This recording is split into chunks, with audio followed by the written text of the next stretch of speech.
next up, Garland and Tamara Favorito presenting on election integrity reform and what's going on there. Come on up, Garland.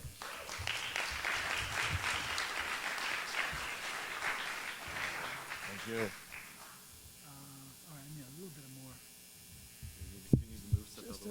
Just a tad. All right, thank you, y'all. Is the mic working okay? We switched gears a little bit, and I thought it was very important to touch on why is it important to stand for principle.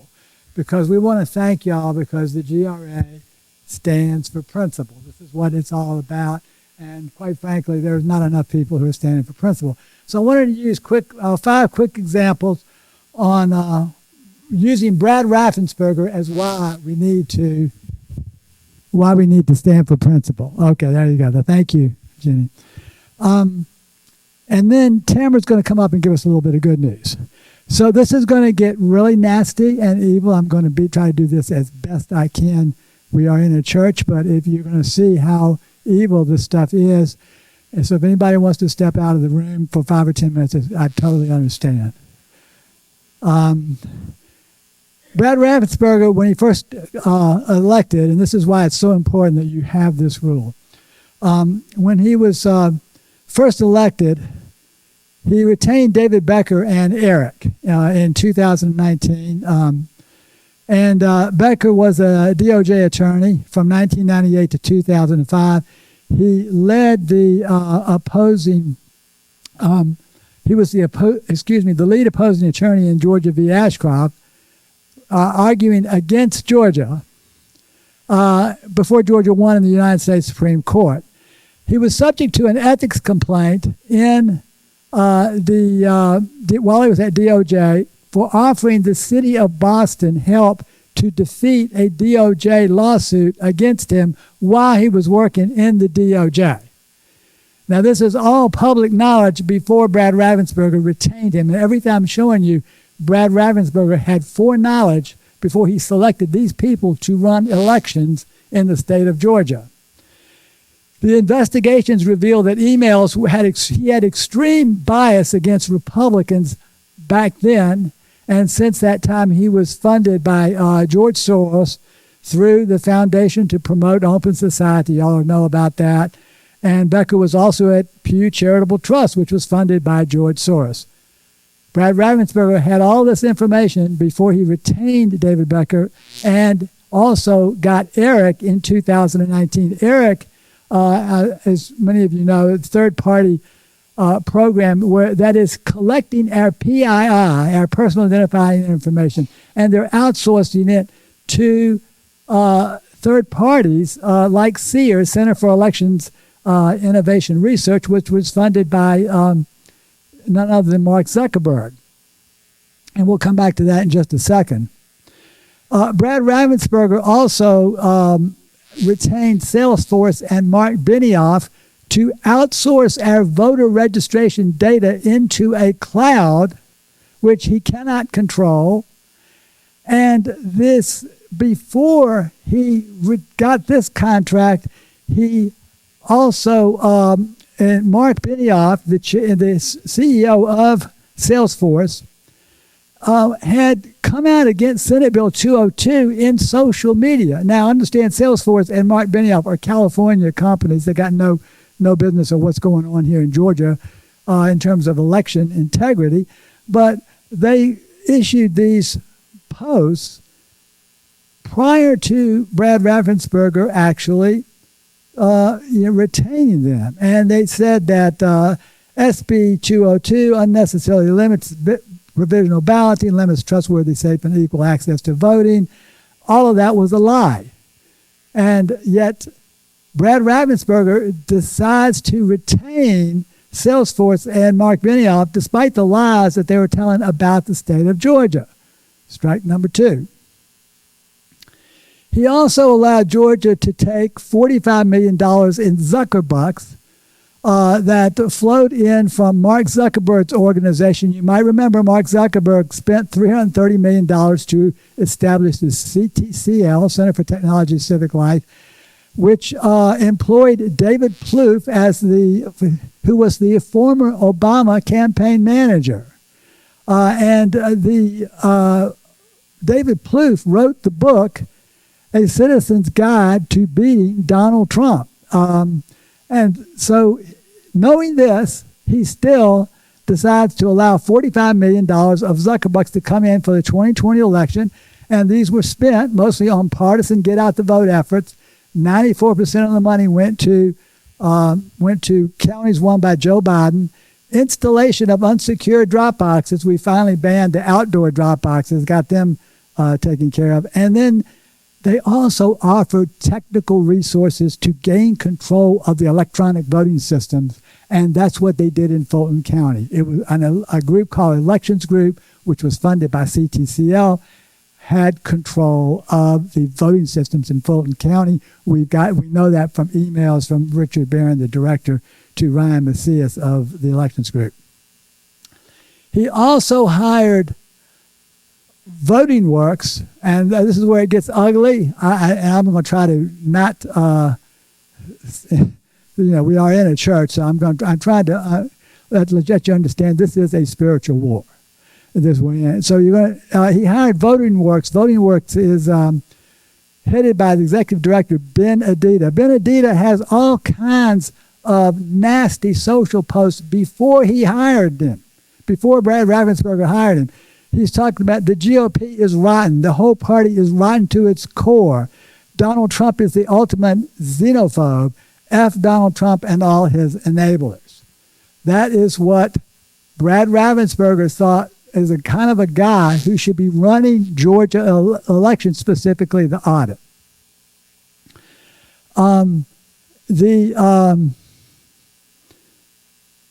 He also hired Dominion Voting Systems. Dominion Voting Systems, the director of strategy and security was Eric Coomer, who holds the adjudication patents. You know, the adjudication is when somebody can decide voter intent and change the ballot. Coomer admitted to social posts of what is referred to as the Antifa Manifesto. He actually posted the Antifa Manifesto and cop killer videos. And he's admitted to this in an article, so we can say this now. This is the kind of mentality. This is the director of strategy and security for Dominion. Unbelievable stuff. But he's Coomer also, who is, by the way, an admitted addict, who he says he got a call in 2005. They wanted him to become the security director of, I think it was at that time, Sequoia Voting Systems. Well, how on earth, why would they do that? You know, he had no background at that time to do that. And he has he had a drug addiction and a ugly divorce, lots of other things that he's acknowledged and happened at that time. But Coomer also had rabid anti-Trump, vile social media statements. This was all before Brad Raffensperger signed the contract with Dominion. And he admitted in August 20 that these posts were his. I'm going to read you one of his posts real quickly. He says, this is in 2016, this is 3 years before Brad Raffensperger decided to go with Dominion. He says, if you are planning to vote for that, and he's talking about Donald Trump, autocratic, narcissist, fascist, A-hat, blowhard, and his Christian jihadist VP pick, unfriend me now. No, I'm not joking. I'm all for reasoned political discourse and healthy debate, blah, blah, blah. And he goes on to say only an absolute F idiot could ever vote for that windbag F tart. Fascist, racist, F, no BS. I don't give a D if you are friends, family, ransom, acquaintance, pull the lever, mark an oval, touch a screen for that carnival barker. Unfriend me now. I have no desire to ever interact with you. You are beyond hope, beyond reason. You are controlled by fear, reaction, and BS. Get it together. Get your ass together. So this is the kind, he says, if that doesn't persuade you, F you. Seriously, and he goes on and on. It's just incredibly nasty stuff. This is the director of strategic security and systems for Dominion Voting System. This is one of the top guys who holds the patents, and these are the kinds of people that Brad Raffensperger relied on to run our elections. It's not just that they were anti-Republican, but this is evil and satanic, and I bring this to your attention because we are in a spiritual war. This is a spiritual war, and Brad Josh is going to have, McCooney is going to have a decision to make. Is he going to stand with good or is he going to stand with evil? Furthermore, according to Joe Dalman's affidavit, he was heard on an Antifa call. Trump is not going to win. I made effing sure of that. He told us, according to Joe Altman's affidavit, on a call. So, again, this is a spiritual war, and I wanted to make that point. I want to thank you for standing up, doing this resolution that is really, really important. Don't back down. This is the evidence, and this is just a part of it. He sold out not only the Republican Party, he sold out the voters in Georgia, and he sold out God, quite frankly. And with that said, I want to give you a few good news. That was the bad news. You had to hear it. And so Tamara is going to come up just for a minute to give you a few good points of what's going on in Georgia real quickly, and then we'll wrap this up.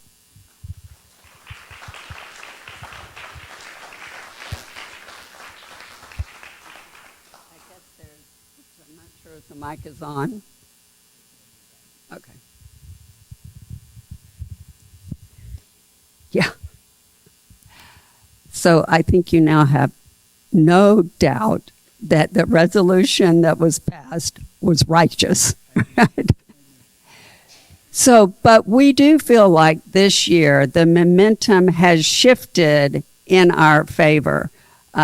You may have seen President Trump posted about Dominion, Smartmatic, Venezuela cartel de la Sol's connection. We think this is the signal that we've been waiting for. If you haven't seen that post, you can go and search for Laura Logan's interview of Gary Bernstein and Ralph Pizzullo, or also get the book Stolen Elections by Ralph Pizzullo. It is very telling. Also, we saw that President Trump has posted that he will lead an election integrity initiative with more executive orders. So we are ready for those executive orders, and we believe that that should be coming down really soon. And then, as was already mentioned, the Fani Willis criminal case against the president and 18 of her political adversaries was completely dismissed. Praise God.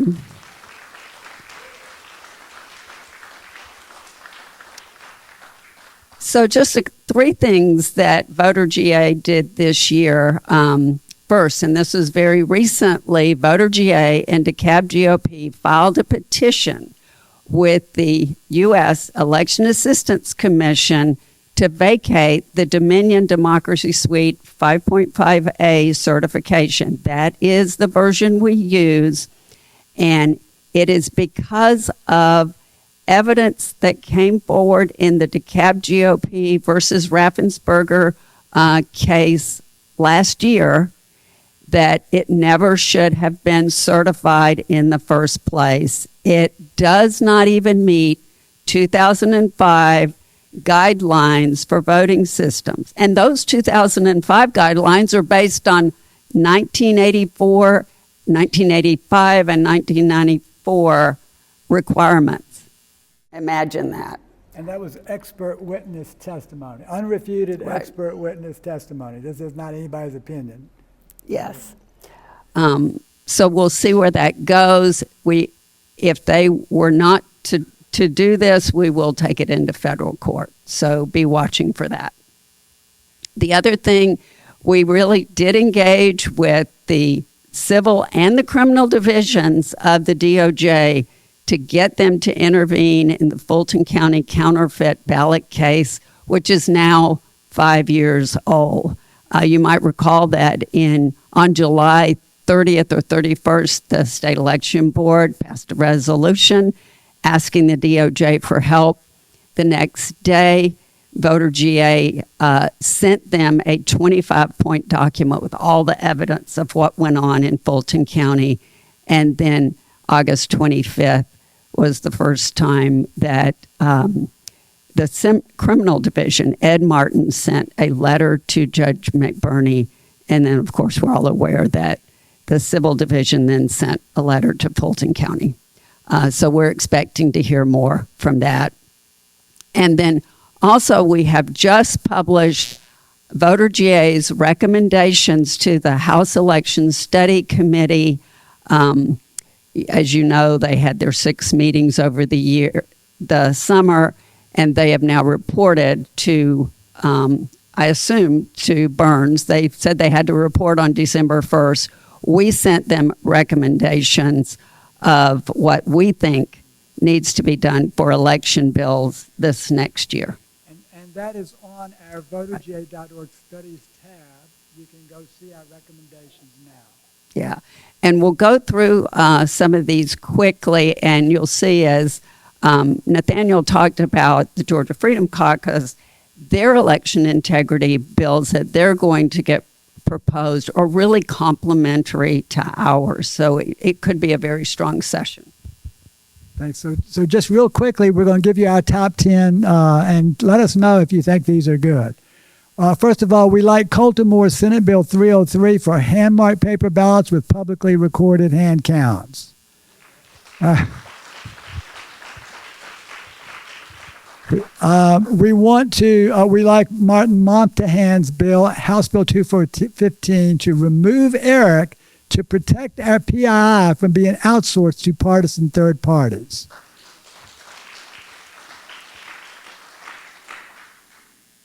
We want to bring all the voter roll data back in-house from that unsecure Salesforce cloud that has got it right now. We want to establish an election court for all election cases and challenges so election cases don't have to go through Fulton County judicial system. We want a fully independent and funded state election board.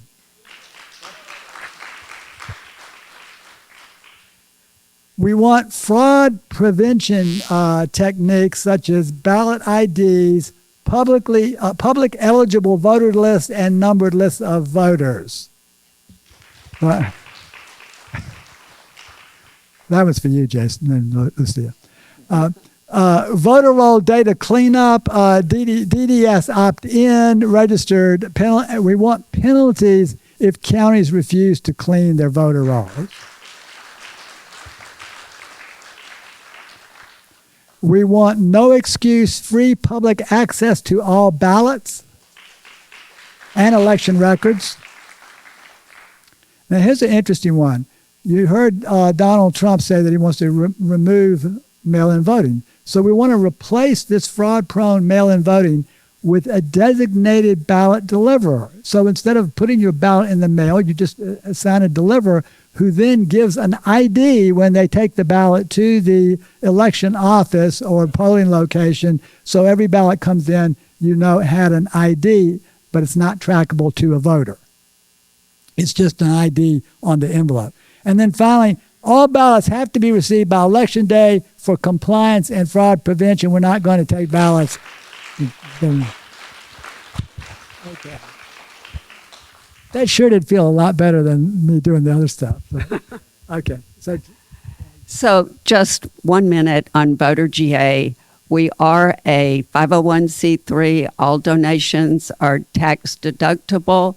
And we have apparel you can see in the back or online at VoterGA.org, the donate page, because we want to support President Trump's election executive orders, so we would appreciate your wearing the message.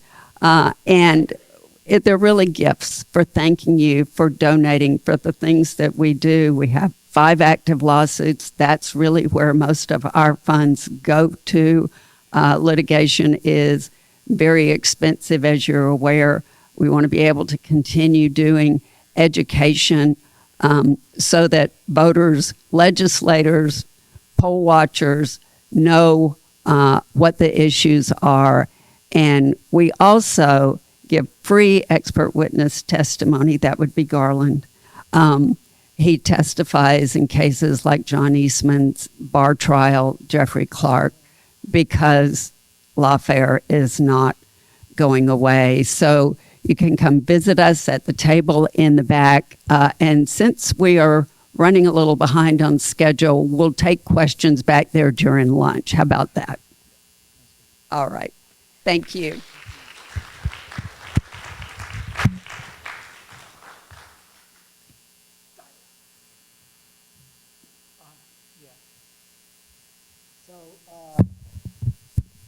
Dallas County, Texas, just went to paper ballots. If they can do it, we can do it. Dallas County, Texas is very interesting because they hired Hyder Garcia, who was one of the Venezuelan guys who was involved in the rigging of the elections in Philippines. They found out that the voting systems were adding voters mysteriously, and then they suddenly went from a red county to a blue county overnight. And now they have realized that they did something wrong, and now they have gone to paper ballots. So thank you for mentioning that. We can do it too.